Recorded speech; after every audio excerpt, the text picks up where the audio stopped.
Good afternoon. Good afternoon. It's such a wonderful day. And I am so thankful to God for blessing us to live to see another day. It's His blessings, His glory, and His honor that I give, that I give today because I love Him so much and I'm so thankful for everything that He's done, He will do, He is doing for us on this day. This is Point of View with Shirley, Cleester, Eula, and Merethah. And the other ladies are on their jobs today. So I am here by the grace of God. I am here and I am just thankful, thankful, thankful to be here because so many people are leaving here. And it's because of the Lord's mercies that we are not consumed. His compassions don't fail, they're renewed every morning. Great is the faithfulness of God. And for that, I am so grateful because He has done so many wonderful things for each and every one of us. And because He is who He is, we give Him glory and honor. And I will never fail to do that because I love Him so much because He is in control of everything. There's nothing that I can do about anything. I can't control anything. I cannot control anything.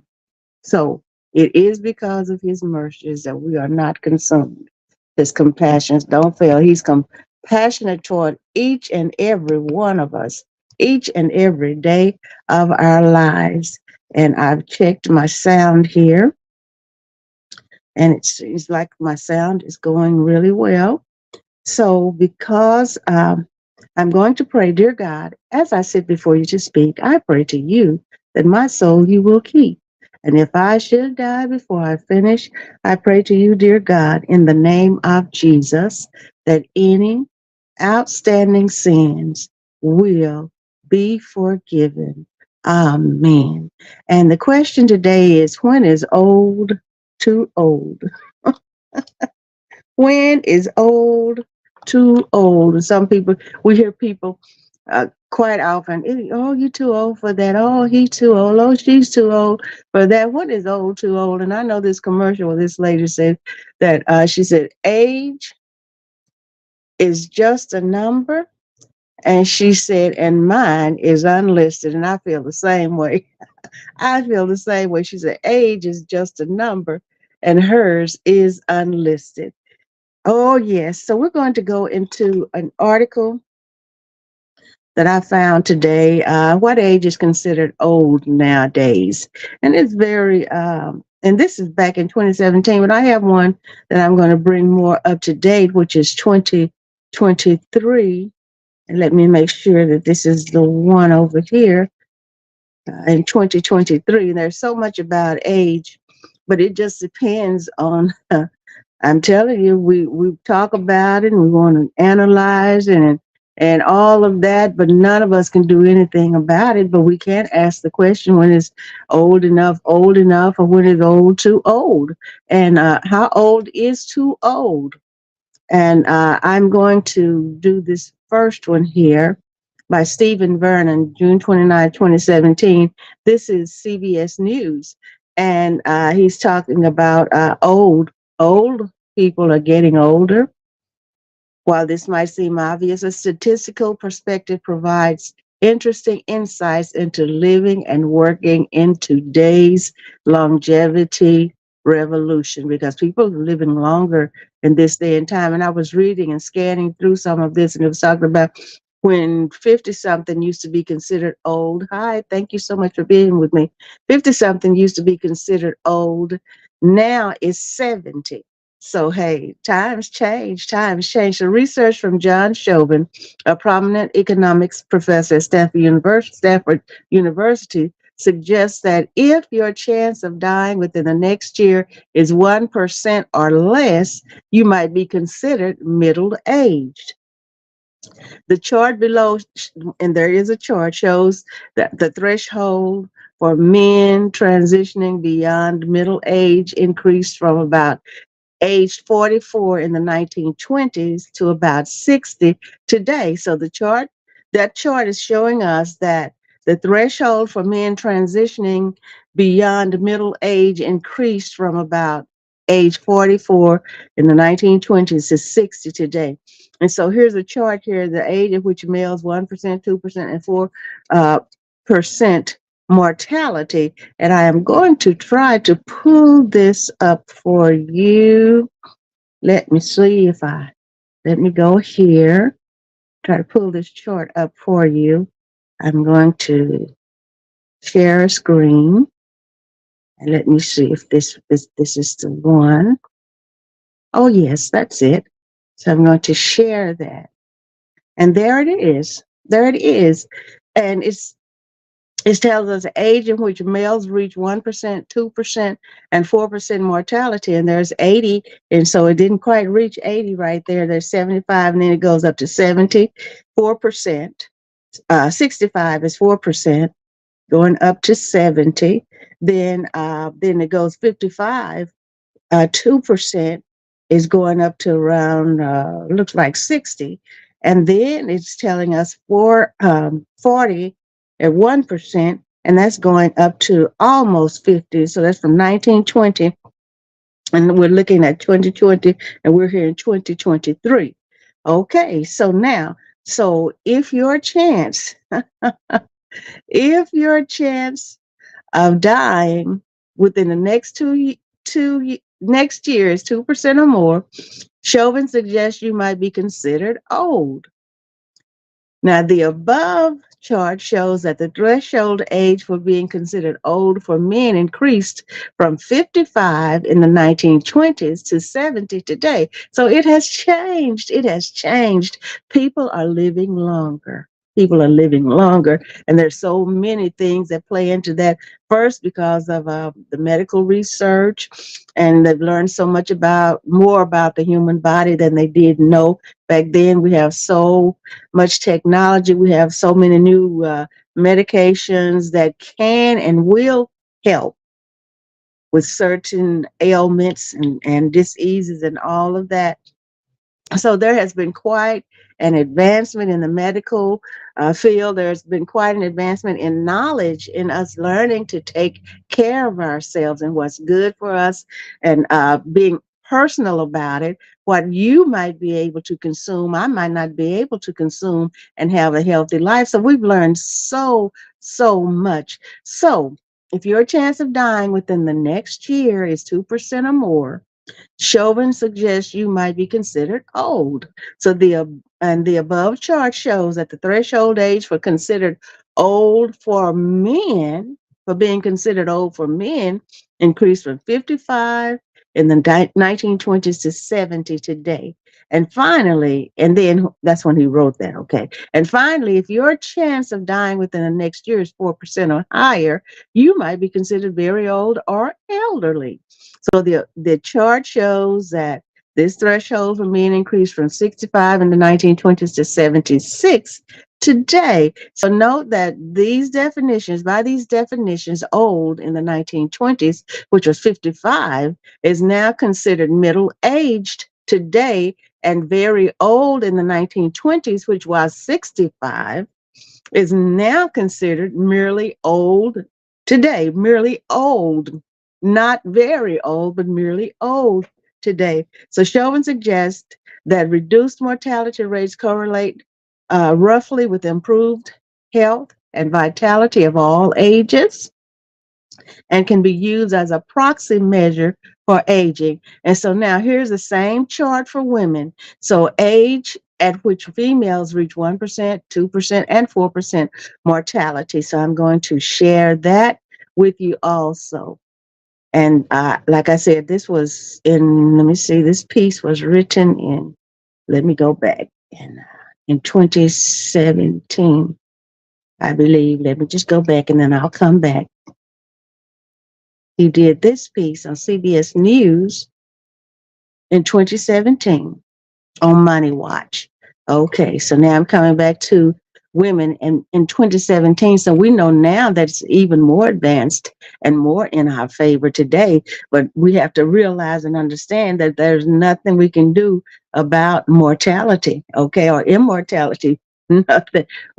Okay, but work on our spiritual, okay, because we don't know when, where, how. All right. We just don't know. But then being going into statistics and listening and reading and watching the science and being privy to all of this research, there is a difference today.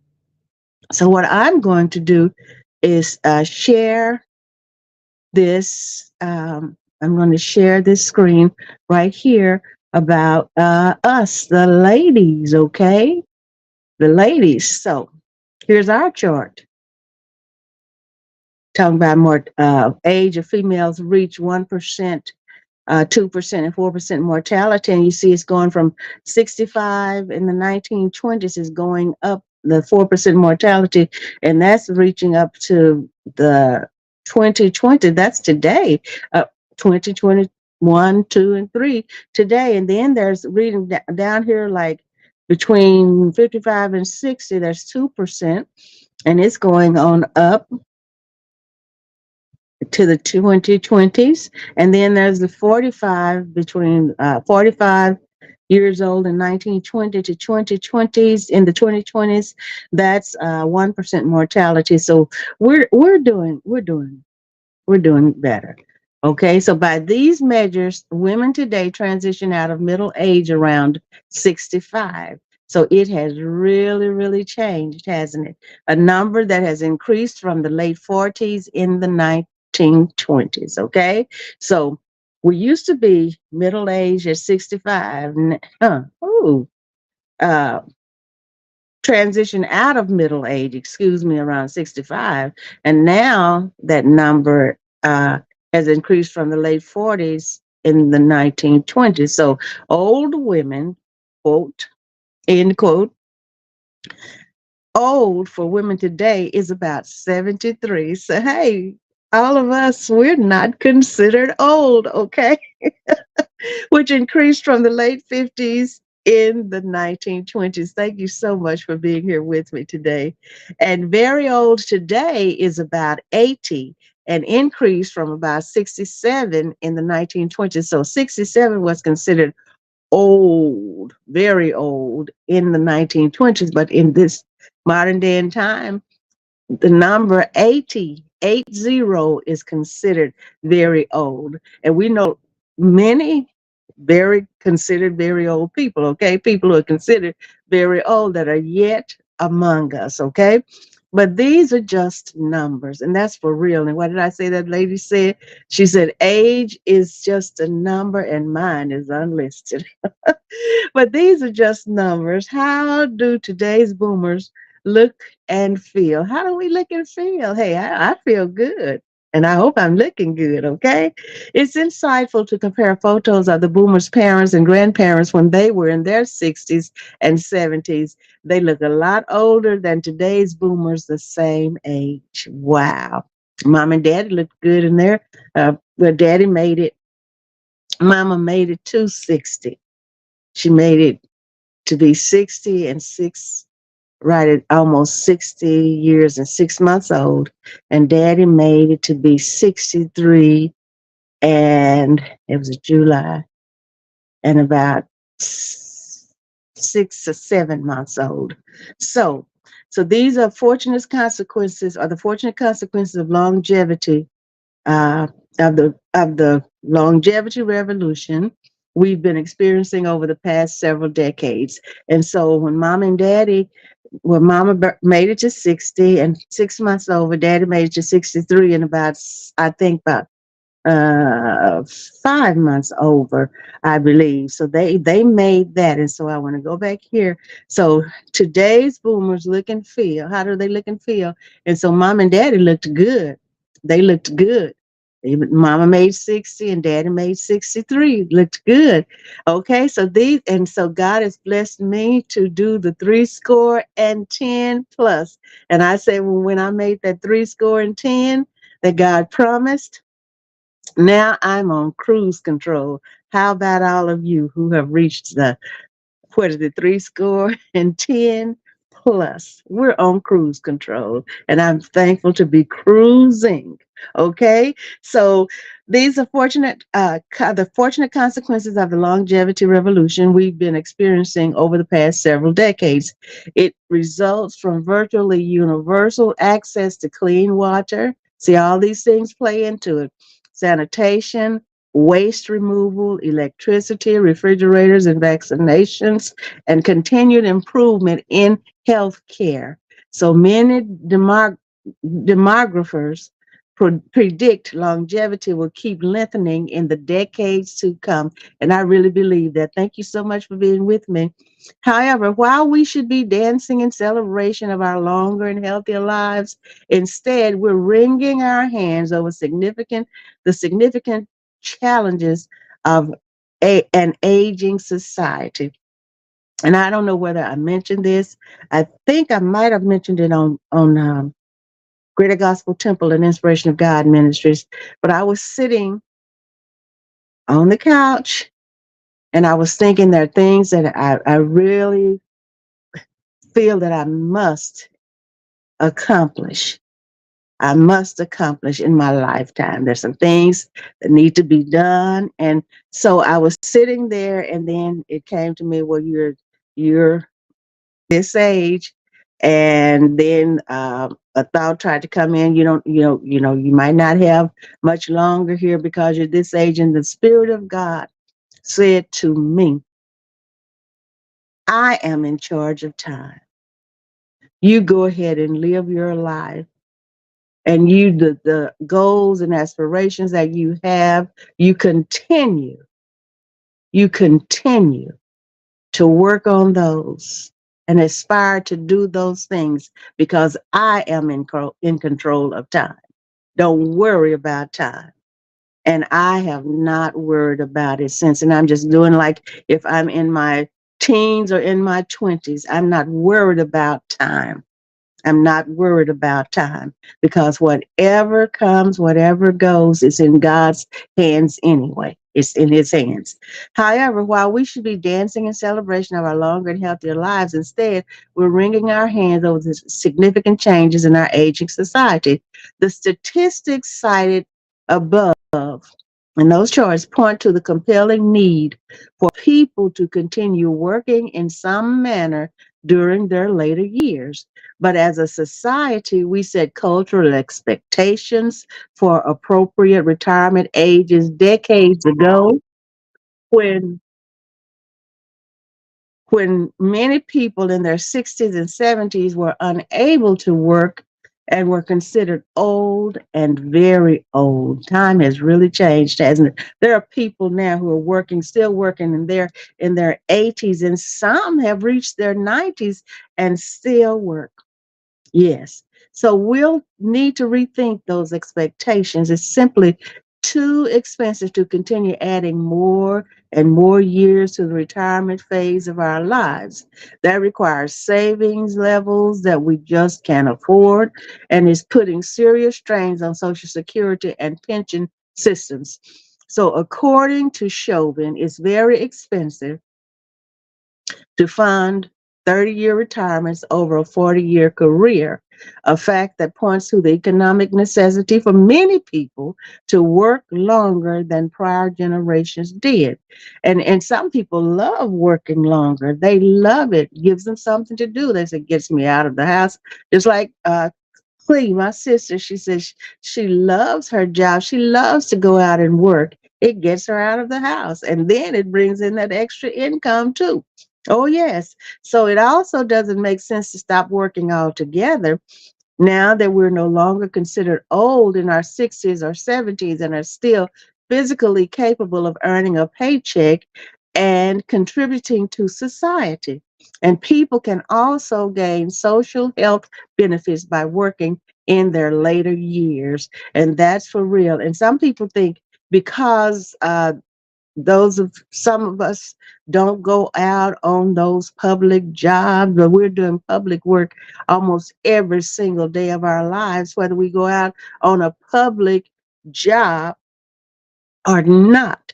And I remember one time one of the parishioners of Greater Gospel Temple, he got back to me that there was something going on, and people don't realize when you are in the ministry, and especially if you're a pastor's wife, you are that pastor's companion, and whatever that pastor's involved in, you're involved in it too. And sometimes more so, you're more involved because you want him to be a success in whatever the Lord has given him to do. So you work right along beside that pastor, plus you're doing things, and people just don't know what a pastor's wife does.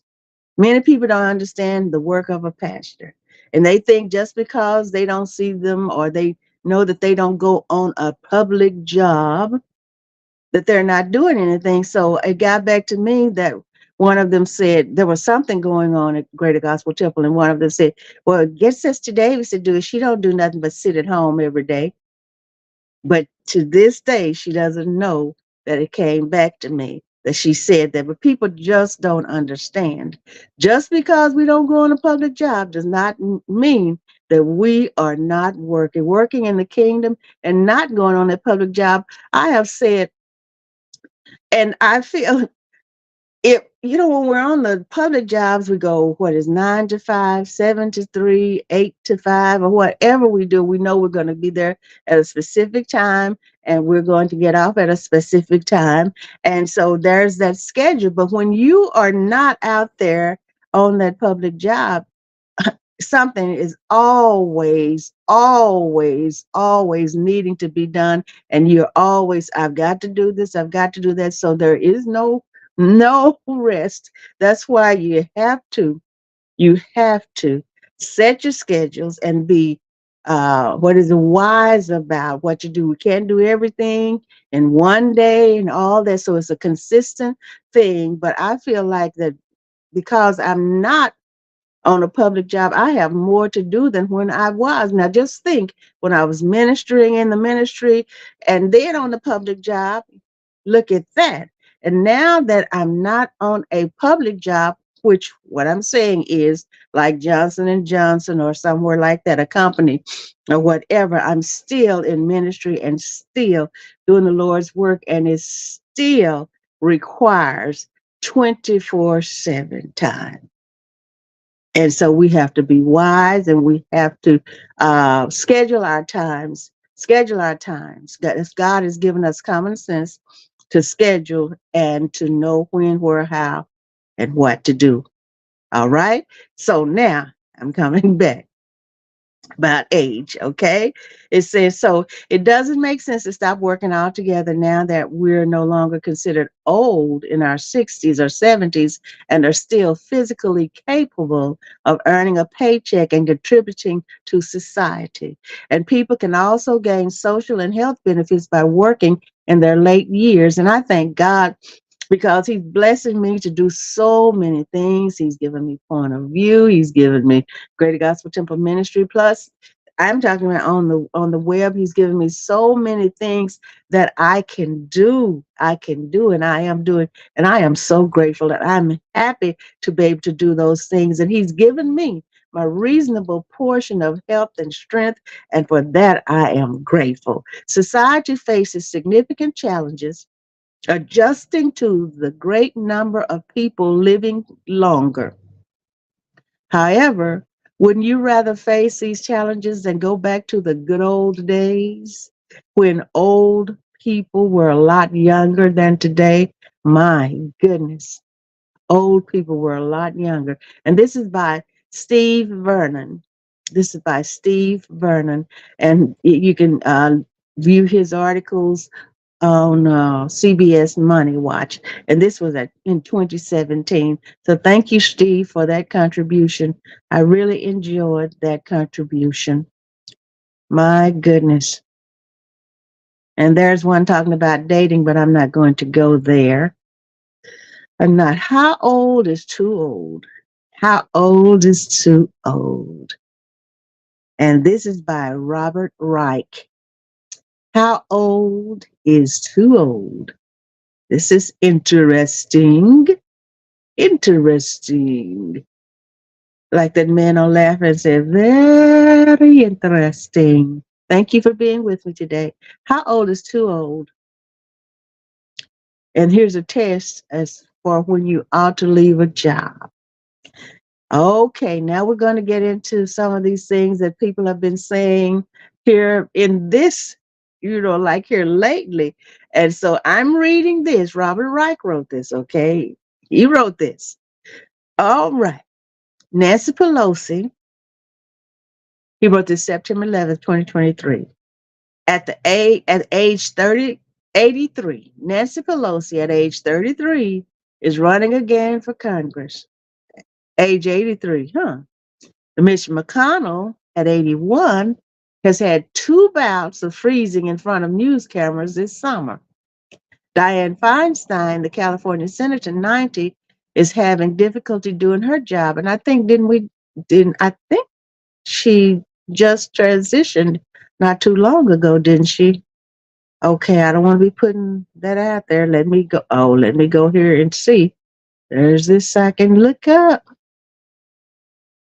As I was thinking, yes, June 22nd, 1933 to September 29th, 2023. Okay, so she's gone on. So she was 90. At 80, Joe Biden is the oldest president of the United States, has ever had. He's the oldest president we've ever had. Donald Trump, his his likeliest rival in the 2024 election, is 77. Our Senator Chuck Grassley is 89. The U.S. Senate is at its oldest in history.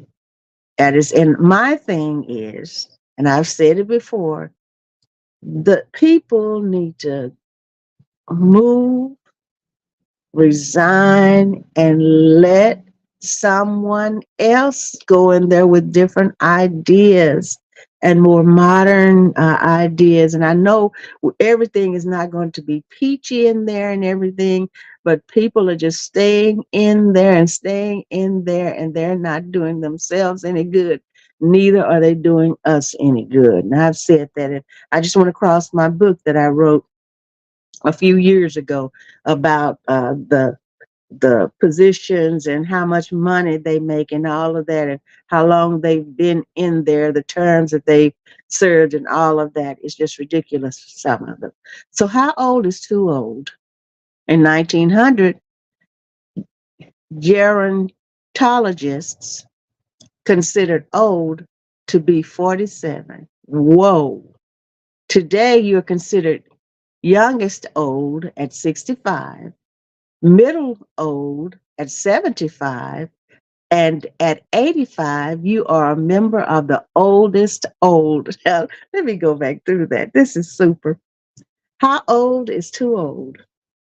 In 1900, gerontologists considered old to be 47.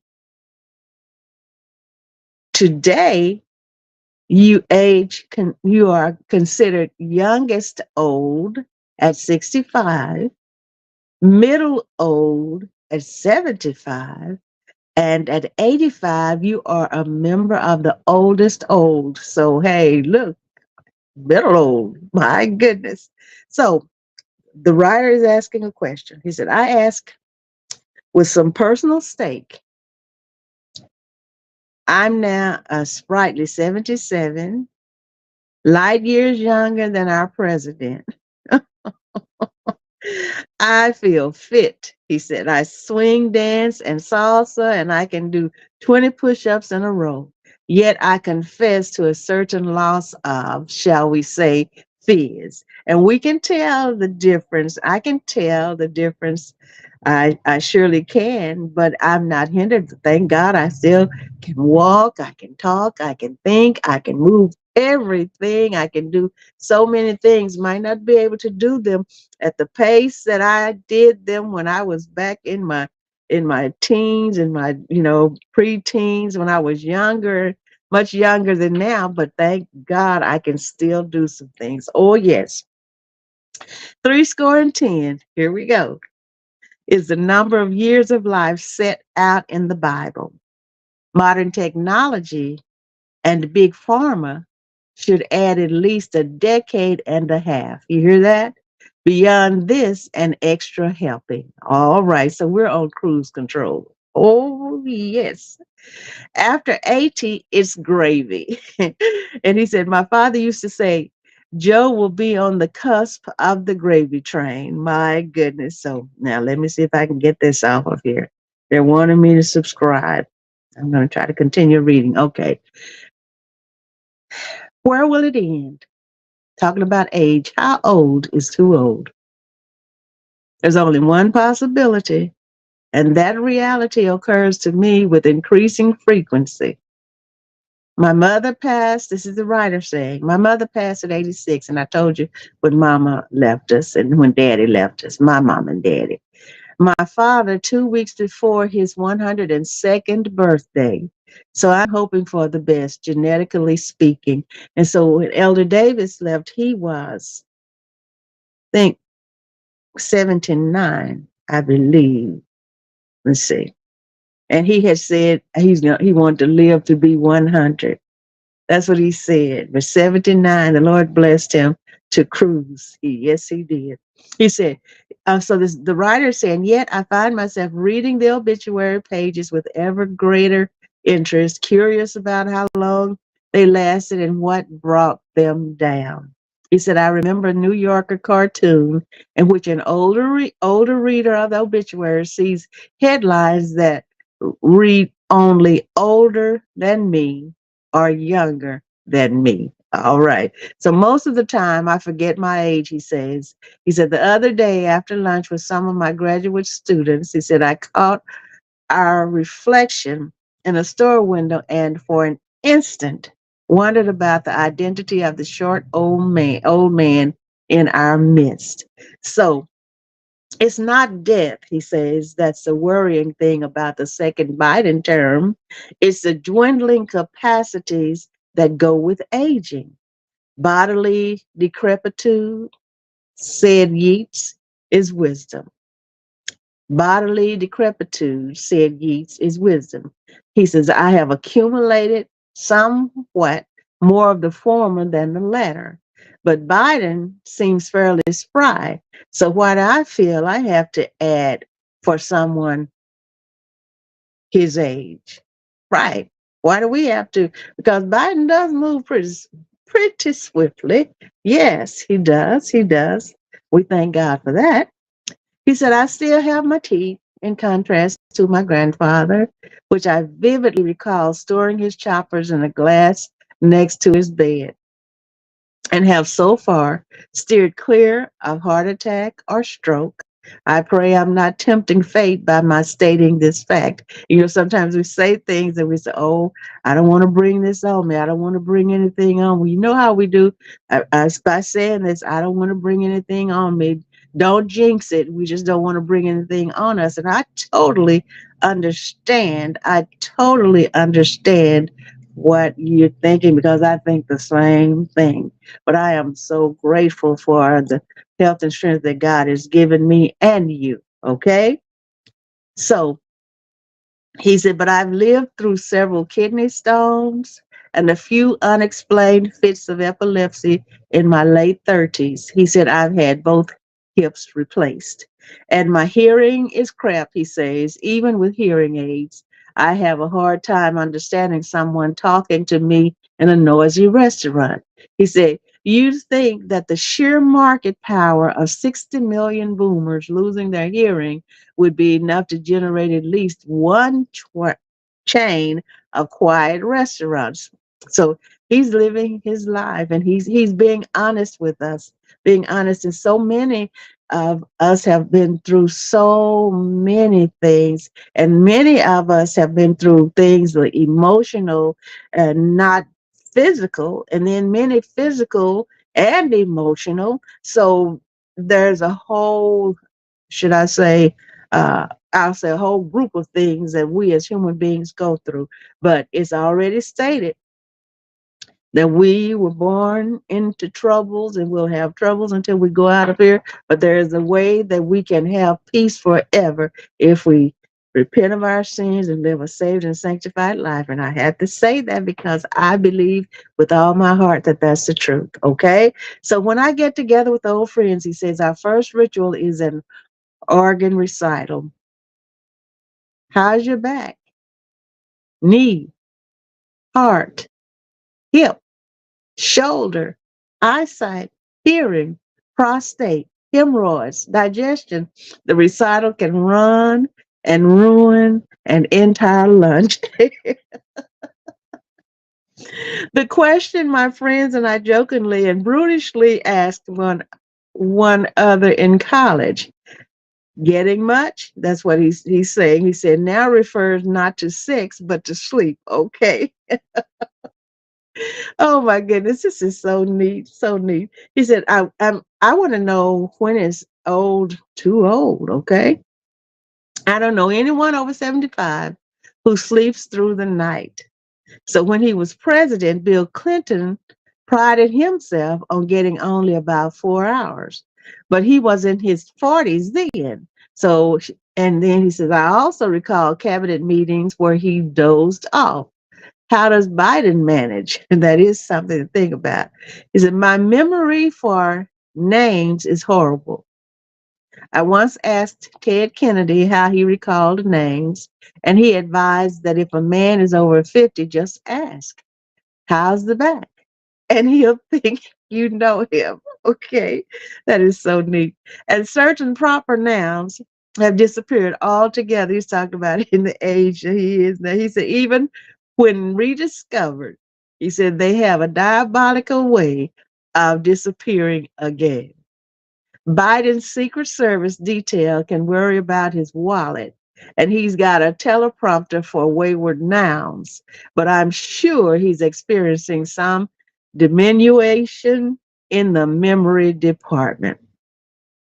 And the writer says, I have lost much of my enthusiasm for travel and feel, FEEL, as did Philip Larkin, that I would like to visit China, but only on the condition that I could return home that night. And I totally understand because when I go on a trip now if the trip calls for me to stay more than 3 days and 3 nights, I will.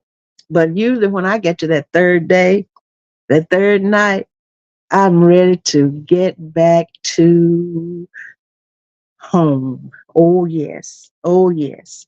So I'm told that after the age 60, one loses half an inch of height every 5 years. Whoa, I hadn't heard that before. Had you? He said this doesn't appear to be a problem, but we can tell, can't we?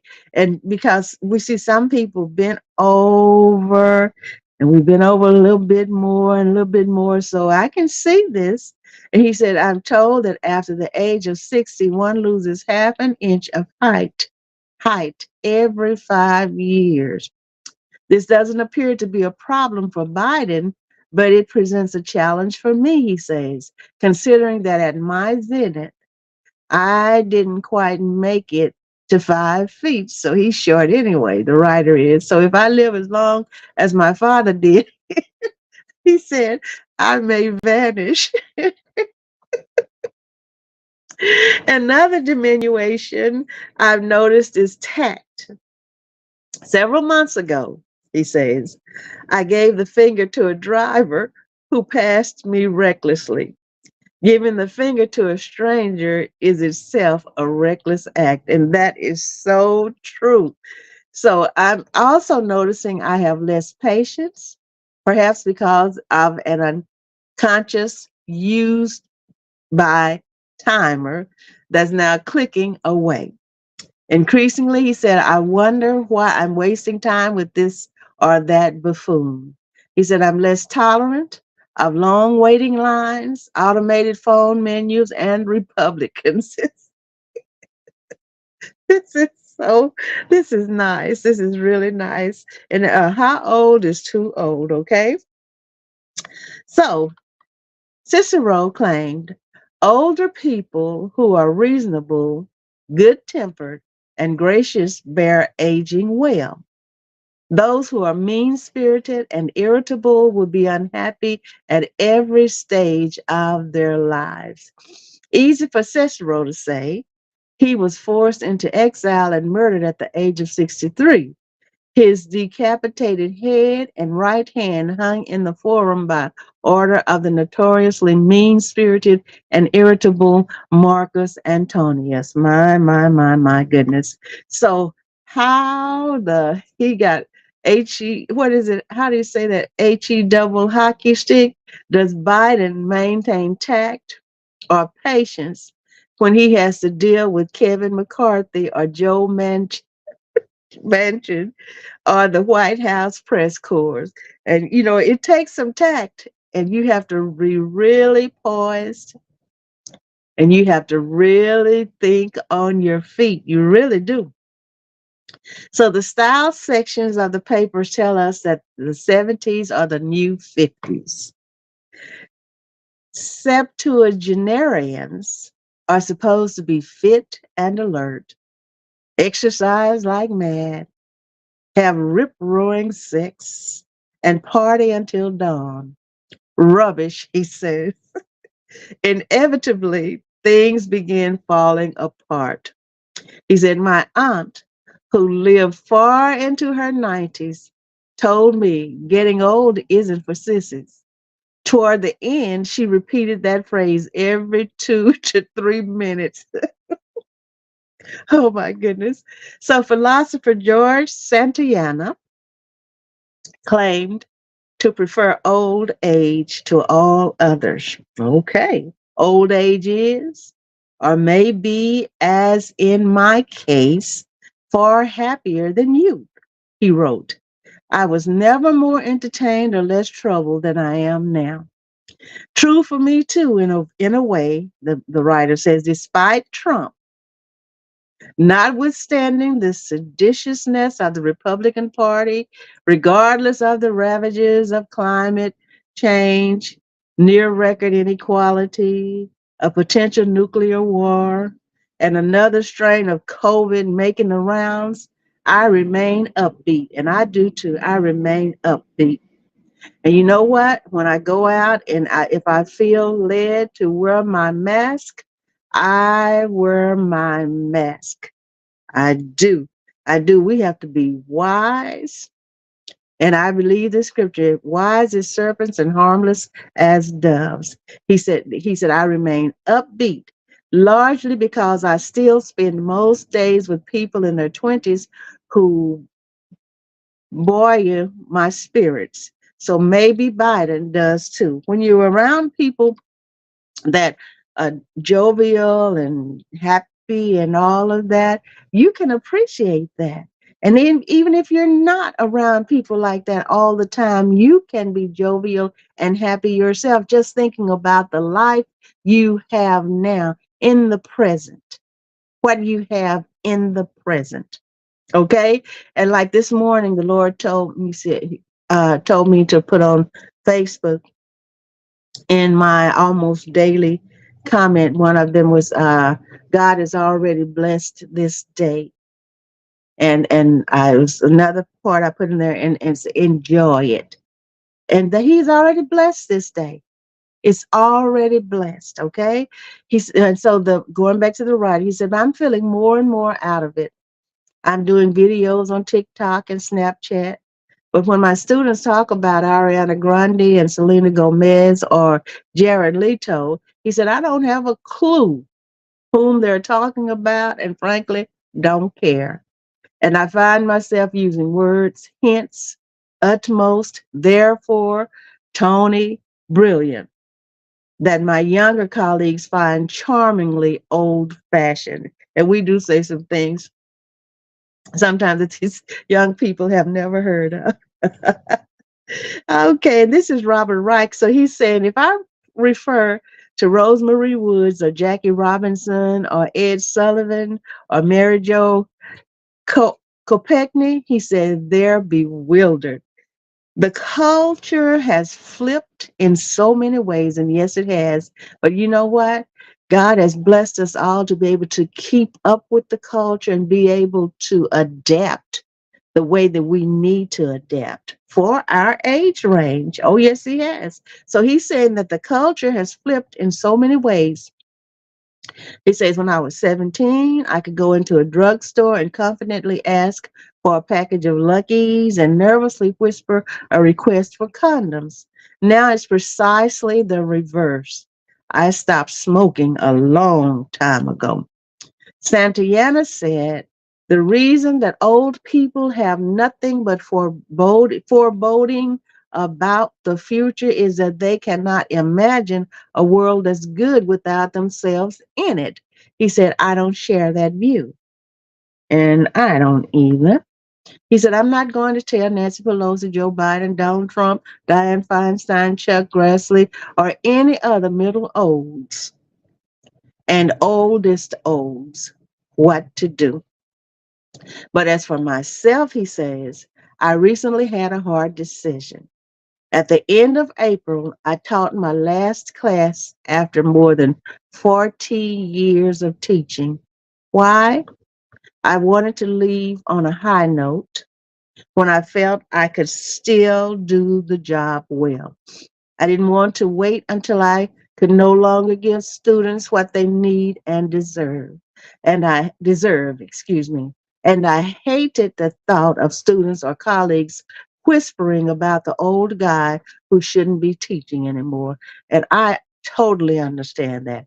Getting too old to do a job isn't a matter of chronological age. And I really believe that too. He's right on track with me. It's a matter of being lucid enough to know when you should exit the stage before you no longer have what it takes to do the job well. It saddens me that I won't be heading back into the classroom this fall, but it was time for me to go. Oh, this is so good. And he wrote this in September of this year. How old is too old? How old is too old? How do you feel now? Whatever your age is, how do you feel? You live it according to, I believe, live the best life. Whatever your age is, live your best life. And I understand what he's saying. He retired. He retired from teaching while he's still able to make his decisions, and he know he's still capable of teaching, but he wanted to come out on his own terms and on a high note. And that is exactly how I felt when I retired from my position that I was holding in the church, in the state, and in the district. I knew, and God had told me, it's time. Give someone else a chance. And it makes no sense for people to just hold on to positions, hold on and be selfish. You do what you want to do. But sometimes, in many cases, you should be training someone else and you should step down while you can. Don't have people moving you because you won't move, because they feel you're in the way, but you just keep holding on to positions and holding on to positions just because it gives them some sense of power. I believe that I hold my power no matter where I am and no matter what I do. I still have power. And I'm so thankful. Power, thank the Lord for the power. And I know you do too. So, how old is too old? That's quite a question. And I believe that Mr. Reich here has answered it. And like the lady on the commercial, hey, age is just a number and mine is unlisted. Thank you so much for being with me today. I truly appreciate it. How old is too old? And I would love to hear from you. How old is too old? Thank you so much for being with me. I am going to sign off now, and hopefully Cleester will be with me on Thursday, and sometimes she'll plan on it, but then they want her to come in. I told her she runs that Sonic down there, and so anyway, she enjoys her job, and I am so happy for her. And Merethah enjoys her job. Eula enjoys her job. And I enjoy mine too. Sitting here talking to you and doing all the things that the Lord has blessed me to do. So whatever you do, remember, you are blessed. You are blessed. And there's a cliche. I'm blessed and highly favored. You are blessed and highly favored. And always know that God loves you. And before you wake up, before you go to sleep, God has already blessed your day and your night. And I thank Him for it. I thank Him for you. I love you so much. Enjoy the remainder of your day, God willing. I'll be right here. Would you meet me here on Thursday? I love you at 1 p.m. Oh, yes.